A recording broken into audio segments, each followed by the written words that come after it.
కల్వకుంట్ల కుటుంబంలో జరుగుతున్న గొడవ ఏదైతే ఉందో అది ఆస్తి పంపకాలకు సంబంధించినది మాత్రమే.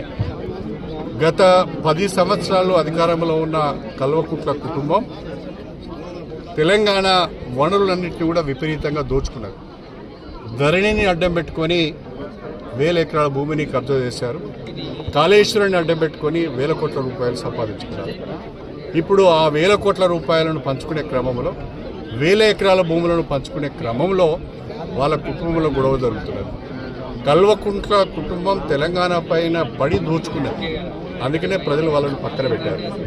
ఇప్పుడు కల్వకుంట్ల కుటుంబంలో జరుగుతున్న పంచాయతీతోని ప్రజలకు సంబంధం లేదు, తెలంగాణకు సంబంధం లేదు, కాంగ్రెస్ ప్రభుత్వానికి కాంగ్రెస్ పార్టీ కూడా సంబంధం లేదు. అది వాళ్ళ కుటుంబ పంచాయతీ, ఆస్తుల గొడవ మాత్రమే. దీన్ని ప్రజలు గమనించాలని చెప్పి నేను కోరుతున్నా. ఆనాడు కవిత లిక్కర్ కేసులో ఇన్వాల్వ్ అయింది.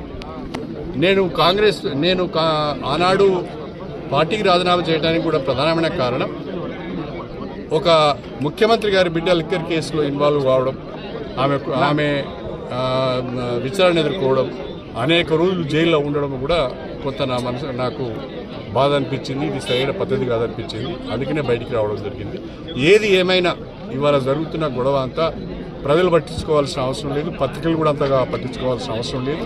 ఇది అవినీతి ద్వారా సంపాదించిన డబ్బును పంచుకోవడం కొరకు జరుగుతున్న పంచాయతీ తప్ప ఇది ప్రజలకు ఉపయోగపడే పంచాయతీ కాదు.